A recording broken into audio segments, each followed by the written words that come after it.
जो जज साहब उसी भगवान को पूजा करने वाले हैं, उन्हीं की अदालत में वो मुकदमा जाएगा, तो वो उसके खिलाफ क्यों जाएंगे? जो जिस धर्म का रहेगा खिंचाव तो होगा। न्यायपालिका उंगली नहीं उठा रहे, मगर न्यायपालिका जो दिखा रही है मैं उसको बता रहा हूँ। 800 साल से लगभग हम समझते हैं कि ख्वाजा मोइनुद्दीन चिश्ती रहमतुल्लाह अलैह की मज़ार शरीफ वहाँ पर है। आज उस पर सूट आप ला रहे हैं और आज उसमें हेरिंग है कि बताइए मंदिर तोड़कर मस्जिद बनाई गई, ये क्या हो रहा है? आप आईना अकबरी की बात करते हैं, आप जो है बाबरनामा की बात करते हैं। आप बताइए कि ये सब कोई ऑथेंटिक इतिहास है? मुस्लिम समाज सो रहा है, ये सोने का वक्त नहीं है। अगर आप सोएंगे तो आप खुद नहीं महफूज हैं, आपके इबादतगाह महफूज नहीं है, इसलिए आपको जागना होगा। बहुत हो रही है मुसलमान, क्यों नहीं हो भाई? रोज परेशान रहना, कोर्ट दौड़ना, जब वही आपको करना है, कराना है, तो क्या होगा बताइए? हिंदुस्तान में यूनान के तर्ज पर अब काम हो रहा है, यहाँ नस्ल कसी की तैयारी हो चुकी है और वो देखने में आ रहा है। अगर आपके पास अथाह पावर है तो आपके ऊपर बंदिशें भी हैं, ऐसा नहीं है। हम भी इसी देश के मूल निवासी हैं, हम कोई बाहर वाले नहीं हैं। कहीं मुसलमानों तो आज तक मुकदमा नहीं किया कि ये मंदिर हमारा था, किसी मुसलमान ने कोई मुकदमा नहीं किया। आज हमारी मस्जिद ज्ञान वापी है, हमको अपने मस्जिद में नमाज पढ़ने जाने के लिए हमको अपनी तलाशी देनी पड़ती है, मोबाइल जमा करना पड़ता है और तरह तरह की परेशानियों से गुजर करके नमाज पढ़ने जाना पड़ता है। अजमेर दरगाह में आपसे जानना चाहूँगा, आप कभी गए? बहुत बार गए हैं, अजमेर दरगाह में गए हैं, तारागढ़ गए हैं, बहुत जगह गए हैं। कभी आपको लगा कि वहाँ मंदिर थी? ऐसा कोई सवाल ही नहीं उठता। हमारे ज्ञान वापी में क्या हुआ? दक्षिणी तहखाने में ऑर्डर कर दिया आपने कि दक्षिणी तहखाने में स्थित मूर्ति का पूजा राग भोग कराएं, वो कौन सी मूर्ति थी उसका आपने उल्लेख नहीं किया। तो आप न्यायपालिका हो, सर्वोपरि हो, कुछ भी लिख दो, हमको सुनना पड़ेगा, नहीं मानेंगे तो तुरंत हो जाएंगे। अभी संबल विवाद थमा ही नहीं था कि अजमेर का मामला सामने आ गया। कल खबर आई कि अजमेर में एक याचिका दाखिल गई और दावा किया गया कि अजमेर दरगाह के नीचे पहले शिव मंदिर था और इसकी याचिका अजमेर की निचली अदालत ने कबूल कर ली है। अब उस पर सुनवाई होनी है। अभी संबल का मामला हम देख ही रहे थे कि वहाँ पे हिंसा भड़क उठी और 5 से 6 लोगों की मौत हो गई। तो तरह तरह के इस तरह के जितने भी मामले हैं, और एक तरफ वर्शिप एक्ट 1991 भी है, लेकिन उसके बावजूद भी जितनी भी ऐतिहासिक मस्जिदें हैं, दरगाहें हैं, उस पर सवाल उठ रहे हैं कि इसके नीचे पहले मंदिर था। तो वर्शिप एक्ट का मतलब क्या रह जाता है? तो इस पर हम बातचीत करने के लिए आज बनारस में हैं और बनारस में हमारे साथ मुख्तार साहब हैं जो ज्ञान वापी मस्जिद के एक मामले में पक्षकार भी हैं, और मज़ार का इत्तेफाक देखिए, मज़ार का मामला वो देख रहे हैं और मज़ार के मामले यानी अजमेर की जो दरगाह है उस पर अब याचिका दाखिल हो गई है। तो बहुत बहुत स्वागत है मुख्तार साहब आपका। जी, क्या कहेंगे जब आपने सुना कि अब अजमेर दरगाह के नीचे मंदिर है और उसके खिलाफ भी याचिका दाखिल होगा और कोर्ट ने उसको स्वीकार कर लिया है? बे कोई हैरत की बात नहीं है। ये तो देश में एकदम आंधी चली हुई है कि कहीं भी देखिए, जितने भी मुसलमानों के ऐतिहासिक, चाहे मस्जिद हो, ईदगाह हो, मज़ार हो, कोई भी जगह हो, वहाँ पर जो है मुकदमे कर दीजिए और याचिका लाइए और ला करके ये कागज़ लेके आते हैं कि हाँ ये तोड़ करके फला बादशाह, मुग़ल बादशाह के दौर में ये बनाए गए हैं।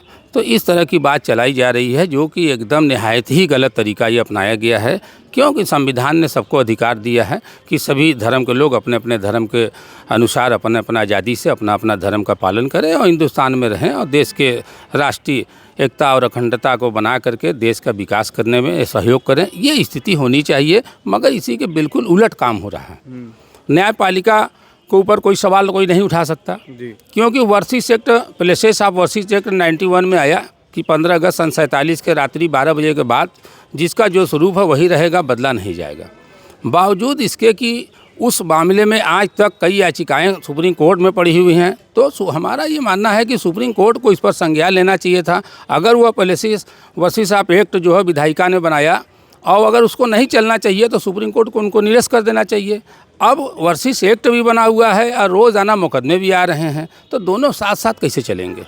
तो इसकी सच्चाई क्या? क्या आप मानते हैं कि अजमेर दरगाह के नीचे जो है पहले मंदिर शिव मंदिर था? इस तरह की बातें जो लोग कर रहे हैं बगैर गैर बेबुनियादी बातें हो रही है, एकदम एक मनगढ़ंत इतिहास लिखना। देश विभाजन के बाद से ये जितने इतिहास की किताबें थी उनको बदल बदल कर मुसलमानों के नाम से लिख करके ये एक बहुत बड़ा षड्यंत्र है।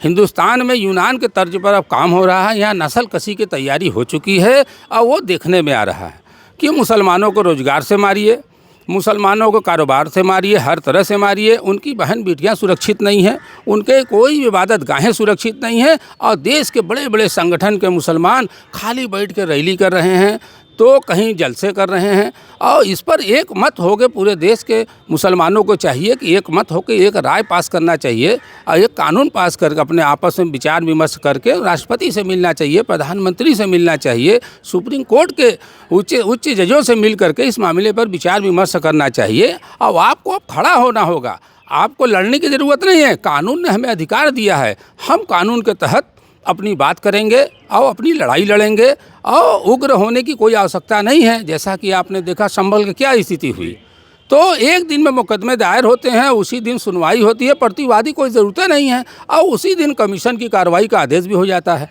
तो हमारा इस पर यह कहना है कि हम लोग भी बनारस से मुकदमे लड़ रहे हैं और भी जगहों पे मुकदमे चल रहे हैं, मगर मुकदमा अगर ला ही दिए आप तो हमको प्रतिवादी अगर आप बनाए हैं तो हमको उसमें जाना पड़ेगा। तो हमको जाना पड़ेगा, तो हम जब बुलाएंगे तब तो आएंगे। आप हमें बुला नहीं रहे हो, हम अपने मस्जिद का इंतजाम देख रहे हैं, हम तो अपने काम में लगे, आप हमें बगैर बुलाए वहाँ कमीशन की कार्रवाई के लिए लोग को भेज दे रहे हैं। तो इस तरह से कैसे चलेगा? अगर न्यायालय पर कोई उंगली नहीं उठा रहे हैं, मगर उन वकील साहब लोग से हम जानना चाहेंगे कि इतना ही अगर संतुष्ट कोर्ट को कराने में आप रहे तो आप उसी दिन डिग्री पा लेते। क्या ज़रूरत थी कमीशन कार्रवाई कराने की? जब इतने ही साक्ष्य आपके पास मौजूद थे, आप आईना अकबरी की बात करते हैं, आप जो है बाबरनामा की बात करते हैं। आप बताइए कि ये सब कोई ऑथेंटिक इतिहास है? ये एक सरसरी किताब लिखी गई कि वो जंगल में जाते थे, वो बाबर वो जो है शिकार के बड़ा शौक़ रखते थे तो जंगल झाड़, ये इस तरह की बात है। ऑथेंटिक इतिहास पर बात करिए। और आज 500, 700, 800 साल से जो मस्जिद कायम है, मज़ार कायम 800 साल से लगभग हम समझते हैं कि ख्वाजा मोइनुद्दीन चिश्ती रहमतुल्लाह अलैह की मज़ार शरीफ वहाँ पर है। आज उस पर सूट आप ला रहे हैं और आज उसमें हेरिंग है कि बताइए मंदिर तोड़कर मस्जिद बनाई गई, ये क्या हो रहा है? वहाँ पे तो तमाम तरह के हिंदुस्तान के जितने भी वज़ीर आज़म अपनी चादरें भेजते रहे हैं, तो एक आस्था हिंदुओं की भी वहाँ पे है। देखिए, हिंदुओं की आस्था की बात है या मुसलमान की आस्था की बात है, सवाल ये है कि वह धार्मिक स्थान है मुसलमानों का। आस्था अगर हिंदू भाई का है तो वो भी जाते हैं आते हैं, उसमें कोई बट नहीं है।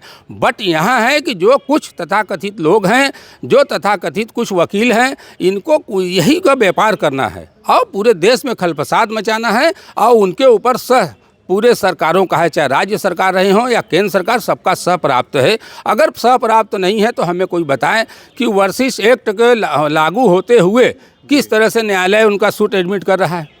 अगर विपक्षी आएगा तब तो बताएगा, 7-11 डालेगा कि ये सूट चलने लायक है कि नहीं है, मगर उसको तो बुलाया नहीं जा रहा है।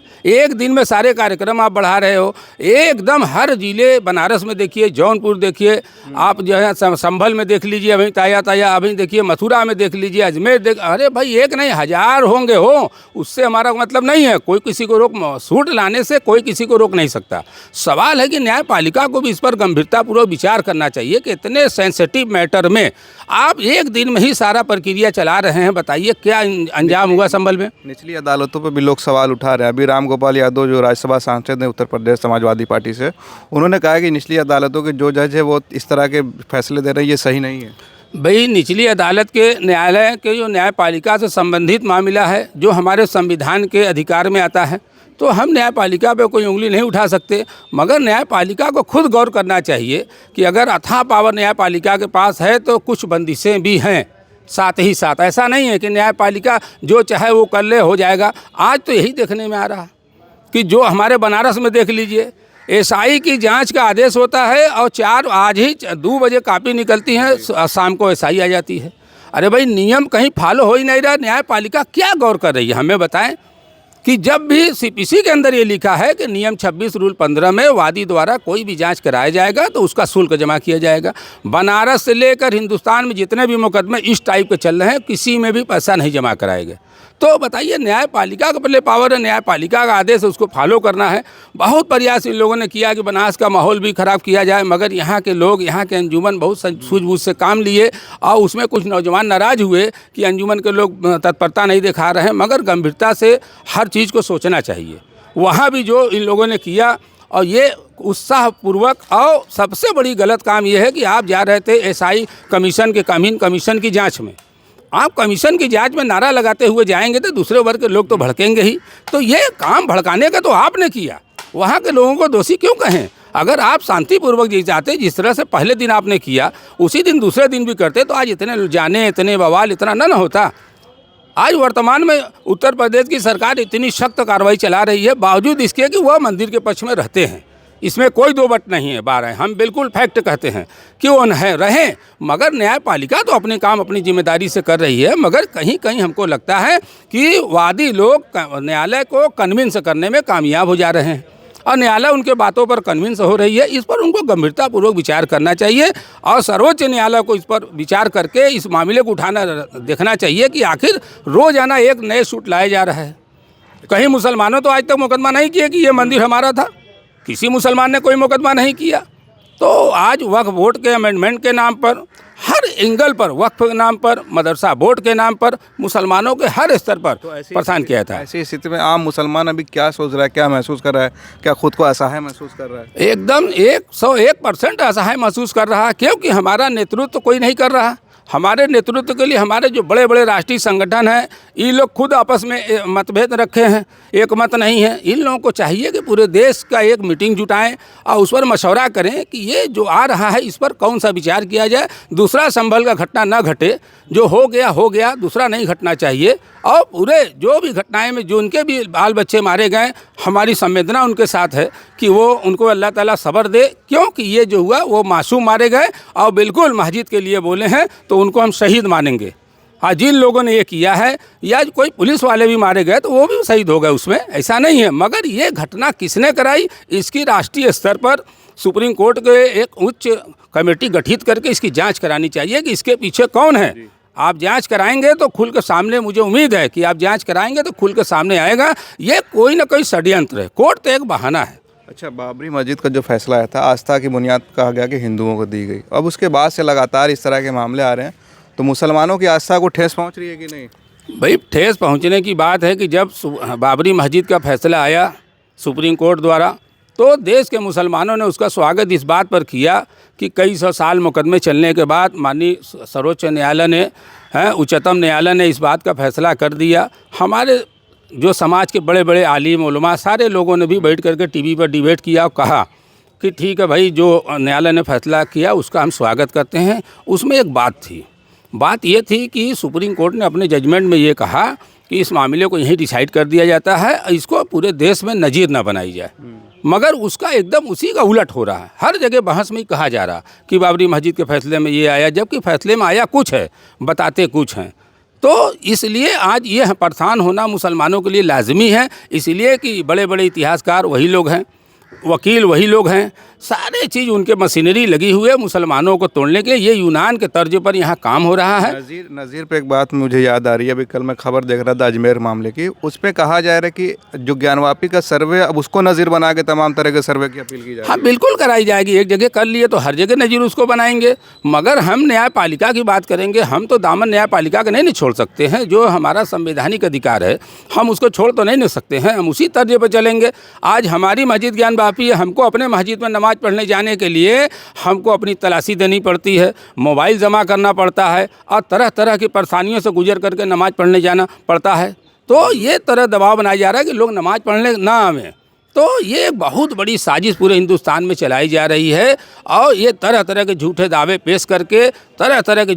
पेश करके मुसलमानों को बरगलाया जा रहा है, परेशान किया जा रहा है। उनके इबादत गाहों को हड़पने के लिए ये बहुत बड़ा षड्यंत्र राष्ट्रीय लेवल पे कहिए चाहे वार्ड लेवल पर कहिए, ये चलाए जा रहे हैं। एक आखिरी सवाल मैं आपसे लूँगा, अजमेर दरगाह में आपसे जानना चाहूँगा, आप कभी गए? बहुत बार गए हैं, अजमेर दरगाह में गए हैं, तारागढ़ गए हैं, बहुत जगह गए हैं। कभी आपको लगा कि वहाँ मंदिर थे? ऐसा कोई सवाल ही नहीं उठता कि वहाँ पर कोई मंदिर होना, कोई बातें नहीं है। अगर ऐसी कोई बात होती तो 800 साल बीत गया, कोई बात तो आज तक नहीं आई। जो विवाद दाखिल किया गया उसमें 1911 की एक रिटायर्ड जज की किताब, उसमें उनका हवाला दिया गया कि वहाँ पे पहले मंदिर, उसी को बनाया गया आधार। भाई देखिए, 1911 में किसी रिटायर्ड जज साहब ने लिखा या किसी ने लिखा, ये तो कोर्ट में आ गया है, मामला परीक्षण होगा, इतिहास देखी जाएगी और उस पर बात होगा। मगर हम पूछते हैं कि कोई ये तो बताए कि इसी बनारस में ये भी न्यायपालिका है, वहाँ भी न्यायपालिका है। यहाँ के जिला न्यायालय में मैं गया 110 में पार्टी बनने मुकदमे में, तो मुझे ये कह के खारिज कर दिया गया कि 30 साल बाद आप आए हैं इसलिए आपका जो है याचिका नहीं ली जाएगी। और 700 साल 800 साल बाद अगर याचिका स्वीकार कर ली जाए तो न्यायपालिका पे क्या सवाल उठाया जाए, क्या कहा जाए? नहीं, क्या इसी न्यायालय क्या कहा जाए न्यायपालिका को? जो जज साहब यहाँ है कानून पढ़ के आए, वही जज साहब वहाँ भी कानून पढ़ के आए, वही मथुरा में पढ़ के आए हैं, वही अदालतों पे आपने कहा कि सवाल नहीं उठा सकते। सवाल नहीं उठता अदालतों पे सवाल क्यों? मैं आपको बता रहा हूँ, अभी डी.वाई. चंद्रचूड़ जो रिटायर हुए, उन्होंने अपने एक इंटरव्यू में कहा कि हमारे जो कंधे हैं चौड़े होने चाहिए। आप अदालतों पर भी तनकीद या जो है क्रिटिसिज्म कर सकते हैं, हमारे कंधे इतने भी सिकुड़ नहीं जाने चाहिए कि कोई हम सुन ना सकें। सवाल ये बात का है कि चंद्रचूड़ साहब रहे तो हम पूछते हैं कि चंद्रचूड़ साहब अगर इतने दिन तक रहे, मैं उनका बहुत ही सम्मान करता हूं आज भी, इसलिए कि अगर चंद्रचूड़ साहब थे तो हम ये जानना चाहेंगे कि वर्सिस एक्ट, पहले से साहब वर्सिस एक्ट सुप्रीम कोर्ट में विचाराधीन थी, आपने उसको डिसाइड क्यों नहीं कर दिया, या हाँ या नहीं कर देते आप? तो हर मुकदमों में 7-11 चलने में ये न लिखना पड़ता ना, 7-11 तो चलेगा ही, कि सूट चलेगा या नहीं चलेगा, ये कोर्ट का भाषा है। हाँ, ये इल्ज़ाम लगाया जा रहा है कि उनको ये चीज़ बंद कर देनी चाहिए, या वर्तमान के चीफ जस्टिस जो हैं उनको इस पर गंभीरतापूर्वक तुरंत विचार लेना चाहिए। जो राष्ट्र लेवल पर मामला है उस पर जो भी चीफ जस्टिस वर्तमान में खन्ना जी हैं, जो लोग भी एक जो है सबसे हाई यस कमेटी 13 सदस्यीय है, 7 है, 3 है, जो भी हो, उनको वर्सिस एक्ट पर अर्जेंट इसको जो है सुनवाई करके इसको डिसाइड करना चाहिए। ये हमारी मांग है माननीय उच्चतम न्यायालय से, कि हमारी ये मांग है कि वर्सिस एक्ट पर आप अपना फैसला कर दें, ताकि आपके यहाँ कई याचिकाएं पेंडिंग है, उसमें हमारे ज्ञानवापी का भी मामला पड़ा है। तो हम ये जानना चाहते हैं कि 500-800 साल बाद कोई भी मुकदमे आ रहे हैं तो न्यायालय उसको सुन ले रही है, इससे पहले तो कभी नहीं सुना गया। तो हर जगह दिखाया था कि लिमिटेशन क्या है, कितने दिन बाद आप आएँ, मगर आज सुनने को तैयार है। उसका वजह एक और है, इसे अयोध्या में राम मंदिर का मुकदमा किया गया, तो वह मुकदमा जानते हैं किस नाम से था? राम लला विराजमान के नाम से वो मुकदमा किया गया, उसके बाद लोग थे। बनारस का जो मुकदमा है लॉर्ड विशेश्वर के नाम से मुकदमा थी। बताइए, जो जज साहब उसी भगवान की पूजा करने वाले हैं, उन्हीं की अदालत में वो मुकदमा जाएगा, तो वो उसके खिलाफ क्यों जाएंगे? जो जिस धर्म का रहेगा खिंचाव तो होगा। न्यायपालिका उंगली नहीं उठा रहे, मगर न्यायपालिका जो दिखा रही है मैं उसको बता रहा हूँ कि एक दिन में इतनी अर्जेंसी क्या थी संबल में कि उस जिस दिन सूट दाखिल होता है उसी दिन कमीशन की कार्रवाई हो जाती है, उसी दिन सब हो जाता है। अरे भाई, प्रतिवादी को नोटिस जारी होगा, आप ऑर्डर करते हैं, ऑर्डर आती है, आप बताइए ना कि CPC के नियम 26 रूल 15 का पैसा जमा किया गया, क्या ये नियम में नहीं है? जज साहब के पास अथाह पावर है, कोई भी ऑर्डर कर दे। तो जज साहब लोग से हमारा निवेदन है कि इस तरह के अगर एक दिन में कमीशन की कार्रवाई करानी हो तो उसी दिन डिग्री कर देना चाहिए कि नहीं, ये इसका दावा एकदम मजबूत है, किसी को बुलाने की ज़रूरत नहीं है, और ये डिग्री किया जाता है, ये मंदिर तोड़कर मस्जिद बनाई गई है, ये भी होने वाला है आगे आके। क्या उम्मीद लगाया जाए? न्यायपालिका में उंगली नहीं उठा सकते, मगर अपनी पीड़ा तो बता सकते हैं कि जब एक दिन में कमीशन हो सकती है तो डिग्री क्यों नहीं हो सकती है? पीड़ा बहुत हो रही है मुसलमानों, क्यों नहीं हो भाई? रोज परेशान रहना, कोर्ट दौड़ना, जब वही आपको करना है, कराना है, तो क्या होगा बताइए? हमारे ज्ञानवापी में क्या हुआ? दक्षिणी तहखाने में ऑर्डर कर दिया आपने कि दक्षिणी तहखाने में स्थित मूर्ति का पूजा राग भोग कराएं, वो कौन सी मूर्ति थी उसका आपने उल्लेख नहीं किया। तो आप न्यायपालिका हो, सर्वोपरि हो, कुछ भी लिख दो, हमको सुनना पड़ेगा, नहीं मानेंगे देशद्रोही हो जाएंगे। तो हम संविधान और न्यायपालिका का सम्मान करते हैं, इन लोगों को भी इस पर गौर करना चाहिए। अगर आपके पास अथाह पावर है तो आपके ऊपर बंदिशें भी हैं, ऐसा नहीं है। हम भी इसी देश के मूल निवासी हैं, हम कोई बाहर वाले नहीं हैं। अब आप ही कहते हैं कि आप कन्वर्टेड मुस्लिम हैं, तो एक निशान अगर आप पा के मुकदमा क्यों कर रहे हैं? आप तो स्वीकार करें ना आपको कि हमारे पूर्वज हिंदू थे, बाद में मुस्लिम हो गए, तो कुछ तो निशान मिल ही जाएंगे। एकता बनाएंगे तभी तो लोग बदले होंगे, हिंदू से मुसलमान हुए होंगे कि नहीं हुए होंगे। तो ये कई निशान मंगा के, ये निशान कोई एक अथेंटिक कागज तो लेके आइए। इसलिए कमीशन की कार्रवाई की जा रही है, इसलिए SI की जांच कराई जा रही है कि वहाँ से सबूत खोजा जा रहा। जो हमारे मुग़ल आर्ट हैं, जो निशान मस्जिद में पाए गए हैं, जो भी मुग़ल आर्ट के हैं या जो भी बादशाही ज़माने के निशान थे, उसको अपना बताया जा रहा। ये एक बहुत बड़ा षड्यंत्र है। मुस्लिम समाज सो रहा, ये सोने का वक्त नहीं है। अगर आप सोएंगे तो आप खुद नहीं महफूज हैं, आपके इबादतगाह महफूज नहीं है। इसलिए आपको जागना होगा, कानून के तहत अपनी लड़ाई लड़ना होगा।